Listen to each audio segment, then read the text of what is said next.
Salam alaikum.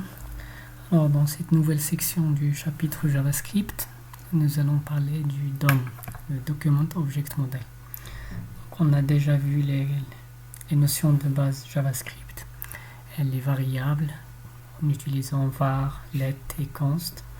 On a vu les structures de contrôle en JavaScript, comment faire une boucle, des instructions alternatives en utilisant le if, else, switch case. On a vu les boucles, utilisant le for et le while, et le do while. On a vu les fonctions JavaScript, qui est une notion très intéressante en JavaScript, d'ailleurs. Et les objets, comment créer un objet, comment créer un constructeur d'objets. Voilà, ça concerne le JavaScript de base. Après, nous avons exposé les API fournis avec le JavaScript. Donc on a le JavaScript langage et on a des API, des Application Programming Interface, qui nous permet d'accéder à notre navigateur, tout simplement parce que en JavaScript, d'ailleurs chez le client, on ne peut accéder que à notre navigateur. Et par souci de sécurité, tout ça, on ne peut pas accéder aux fichiers ni à rien d'autre. On travaille juste dans le navigateur. Donc, il nous expose ou bien il nous propose des API comme on a déjà vu le DOM, le BOM, Browser Object Model. Et cet API-là, on peut accéder à ces différentes fonctionnalités en utilisant l'objet window. Donc, cet objet-là, c'est un objet global. On a dit aussi que c'est un objet implicite, c'est-à-dire on n'est pas obligé de le mentionner. C'est-à-dire, si je veux accéder par exemple à ma barre d'adresse, au contenu de ma barre d'adresse et le reste des propriétés de cette barre d'adresse, je peux utiliser window.location. Mais comme on a dit que ce window-là, c'est un objet implicite, alors il suffit de faire un tout simplement location. Donc, par exemple là, donc on a vu comment on accède à notre... Voilà, je vais faire ici Google par exemple. Donc, pour accéder aux outils de développeur, donc on appuie avec un bouton droit à inspecter les éléments. Ça, c'est une façon. Et on a vu aussi qu'on peut utiliser directement le F12. La touche F12, et elle nous permet de... Curseur. Voilà, je vais fermer ça. Et j'appuie sur F12 et j'ai le même résultat. Donc ça, c'est pour accéder à notre machine JavaScript tout simplement. Donc je peux écrire ici document. Donc là, on peut exécuter directement des instructions JavaScript déjà vues. Donc on a dit .location par exemple. .location. Donc voilà, il nous donne notre contenu dans notre barre d'adresse et bien sûr d'autres propriétés. Donc location, c'est tout un objet avec tout beaucoup de propriétés, de méthodes et de fonctions. Voilà. Donc, mais on a dit que ce objet window, d'ailleurs on a window, normalement il fallait faire window.document.location. Voilà.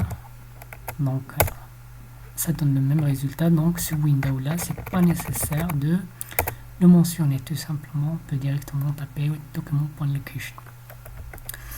Voilà, on peut accéder aussi à notre document, c'est déjà fait. Donc le document, c'est le contenu de notre page web, ce qu'on a créé dans les chapitres précédents, le chapitre HTML. Donc on crée des documents HTML. Donc maintenant, avec notre document Object Model, d'abord avec le BOM, on peut accéder aussi aux propriétés de la fenêtre. Donc j'ai oublié de dire ça. Donc là, par exemple, je peux voir donc window. Voilà, je vais taper window. Window.inner height par exemple. Donc inner height, c'est 307. Donc d'ici jusque là, on a 307 pixels. Et inner width par exemple, inner width, on a 1300. Donc on peut bien sûr modifier propriétés de notre fenêtre, par exemple. Maintenant, si je tape inner width, j'aurai une valeur différente, c'est 500 pixels. Donc je peux modifier la largeur de la fenêtre et j'aurai une valeur différente, et ainsi de suite. Donc on peut accéder aux propriétés de notre fenêtre. Je peux aussi dire window.open, donc je peux ouvrir une nouvelle adresse, donc par exemple https google.com, je valide, et qu'est-ce qu'on a oublié, donc Firefox Prevent, donc je peux l'autoriser ici, donc la Allow Pop-ups for Google. Voilà. Donc là, de nouveau maintenant, puisque j'ai donné l'autorisation, donc je peux ouvrir d'autres fenêtres, bien sûr. Et là, je peux aussi avoir une référence vers cet nouvel onglet qui vient de s'ouvrir en utilisant une variable tout simplement. Donc je peux faire var window, w égale, soit window.open, et je vais faire notre fameux Google, donc https google.com. Donc je valide, on a une nouvelle fenêtre, mais en même temps on a un W. Donc si je fais ce W, c'est un objet qui a un accès à notre fenêtre. Donc je peux faire w.close par exemple. Donc je peux fermer cette fenêtre là. Voilà. Donc vous allez remarquer qu'on a pu fermer la fenêtre qu'on vient d'ouvrir, tout ça en utilisant le JavaScript et le BOM, le Browser Object Model. Voilà, donc on a aussi la propriété location, et essentiellement là nous avons la propriété document. Document, c'est un autre objet JavaScript qui va nous permettre de manipuler notre document HTML. Donc on a créé un document en utilisant un éditeur de texte, du HTML.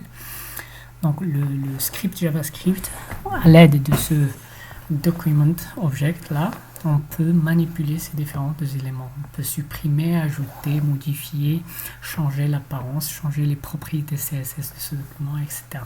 Créer de nouveaux éléments d'ailleurs et les insérer dans notre document. Donc tout ça on peut le faire à l'aide du JavaScript. Mais comment ça? Donc dans un objet document, donc la structure de notre fichier HTML, elle est stockée dans cet objet sous forme d'une arbre, et elle nous donne accès à n'importe quel élément. Par exemple, si je veux accéder à cet arbre, donc je peux le faire en utilisant le document, l'objet document. Donc voici un petit exemple. Donc là on a ici un document HTML et voici sa représentation dans l'objet document. Donc c'est tout simplement c'est une arbre et je peux accéder, là c'est les feuilles, donc je peux plus aller plus loin. Le texte, ça s'arrête ici avec un texte ou bien une IMG, etc. Donc comment on peut accéder à ces différents éléments là? Donc on a plusieurs méthodes. Donc on a d'abord la méthode document.body pour accéder directement au body de notre document. Donc par exemple là c'est Google, ce document là il contient Google, donc si je passe vers inspecteur, voici le contenu de notre document HTML, c'est tout ça. Donc si je veux par exemple voir c'est quoi ça, donc il suffit de cliquer ici, cliquer sur cet élément là et je peux le trouver dans le HTML. Bien sûr je peux, voilà, ça c'est un span dans un div de classe BZOK, OTC, etc. Donc je peux connaître les classes des différents éléments, etc. en utilisant cet inspecteur. Mais ce qui nous intéresse pour le moment, c'est tout simplement modifier le body lui-même, document.body. Donc je peux faire .inner.html, donc le contenu HTML de ce body là. Normalement c'est beaucoup, donc tout ça c'est le contenu de notre HTML, mais je peux le modifier aussi. Je peux faire égal h1 et je ferme ce h1. Donc tout ça, donc tout ce que vous avez vu ici va être remplacé par tout simplement h1 bonjour